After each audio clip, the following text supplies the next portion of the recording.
Last summer, the Thai aviation regulator suspended Nok Air from flying internationally as a result of mounting safety violations. In-flight engine shutdowns, runway excursions, hard landings, tail strikes, and pilots leaving in droves. Sounds safe, right? Well, I'm flying domestically today from Chiang Mai down to Bangkok on Nok Air Premium. So let's see what they're all about. Yes, that's right, we're flying from the jungle to the city on board the airline with the beak. Okay, so here we are at domestic departures at Chiang Mai, just been dropped off by our taxi.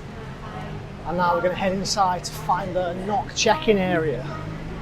Hopefully it's not too busy. The airport was incredibly busy, but thankfully we'd booked the premium fare, giving us access to the priority check-in, so no queue for us today. We're on a Nok Max fare, which means we have 25 kilograms of baggage allowance each, and in no time our bags were tagged with a priority label and all barcoded up. We did have to drop them off at a different desk to go down into the system, but that's a case of just following the red line. Time to head upstairs to departures, and up here you'll find places to eat, shop, plenty of authentic eateries and bric-a-brac stores.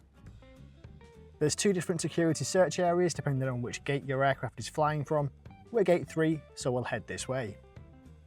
Security was fine, but I did lose a power bank. A word of warning, they will check the capacity is written on any power bank you have. And if there's no writing on there to state the capacity, well, it's in the bin.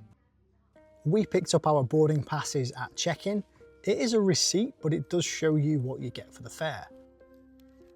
Our Nok Max fare does include lounge access, but only at Don Muang Airport in Bangkok, and not here in Chiang Mai.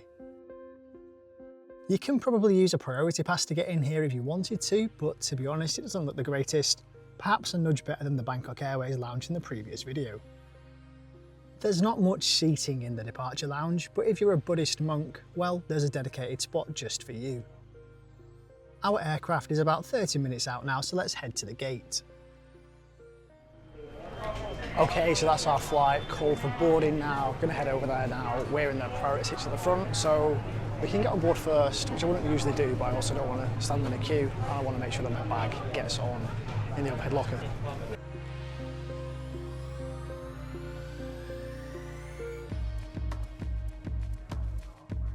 As we board, people are still alighting. Boarding via the jet bridge, and it looks like our checked-in bags are on board too.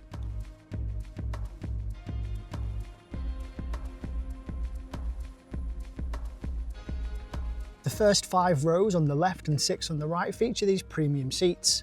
Note that the front row does have more legroom, but the armrest in between the seats are fixed. Seat pitch seems to be 29 to 30 inches. Premium seats don't appear to have any more. We're in the last premium row and have the row to ourselves this evening.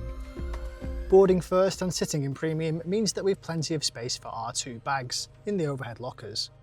And for our big bags, yep, looks like they're being loaded too. The most annoying thing about this flight for me is the headrest. It's far too big for the angle of recline that's built into the seats, and I found it impossible to get comfortable. For that reason alone, I'd avoid Nok Premium in the future. So what is a Nok Premium fare? Well, for us the pricing looked a little bit like this. £66 including a 25 kilogram checked-in bag, a snack box, seat selection, and something I didn't realise was the ability to change flights. There's the lounge access at Bangkok as well, and priority boarding and priority luggage. A note when booking, they do try to add various things on, including insurance, so be sure to uncheck that if you don't need it. The flight was lightly loaded, so roughly on time, and we headed out to the runway. The lights were dimmed, which doesn't always happen on Asian carriers when it's dark. So that is a big safety win here, and we're taking off to the north.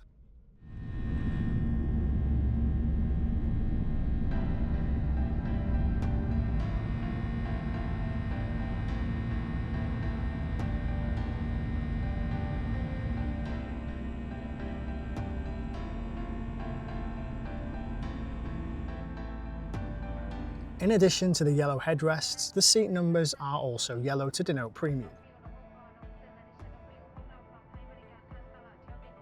Let's have a look at the seats, and we have safety instructions and a magazine at the top, which is becoming increasingly common across low-cost and full-service carriers to give your knees some more room. Further down, the tray table, which is compact but also adjustable, And then lower still, charging ports, although I couldn't get any of them on our road to work. The armrest between the seats fully retracts for extra comfort too. 10 minutes after takeoff, the crew have come round and checked out boarding passes to see what fare class we're on. I don't think you necessarily have to be on our max fare to be able to sit in premium, you can still pay to sit here. So they've checked that and we have been given a snack box. What's in the box then? A raisin snail, a marble cake and a water. Let's try that raisin snail first. I can see why there's a bottle of water with it. It's quite dry. Onto the marble cake. It's better than the raisin snail, but I'm not sure I'd call it a free meal. It is a snack box, right? It's just cake. Maybe something warmer would be better classified as a free meal. Once the cake boxes were handed out, that was it. The lights are off and the crew retreated.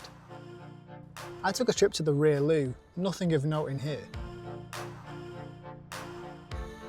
Again, the cabin clearly in sleep mode even though it's only around 7 PM. On the approach, and the crew really didn't enter the cabin again. No seatbelt checks, rubbish collections, nothing. I'm starting to see where the safety concerns come from now. On safety then, there wasn't anything as a passenger that would specifically concern me, not on the surface anyway. Perhaps the only bit was that point at the end where the crew didn't come round to check seatbelts, window blinds, etc. On the experience, well, that's a bit different. The lack of crew interaction, no rubbish being cleared, the seat not agreeing with me, and the snack box was a gimmick. But the flight was on time, our bags came out fast, and we received what was promised. I've got question marks over Nok. I don't think I will fly them again, but they're always there as an option. We alighted via the jet bridge and on down into the baggage hall. That premium luggage tag did work, and our bags are number 2 and number 3 off. When was the last time yours came off together? Do let me know what you thought about this video in the comments, and we'll see you next time.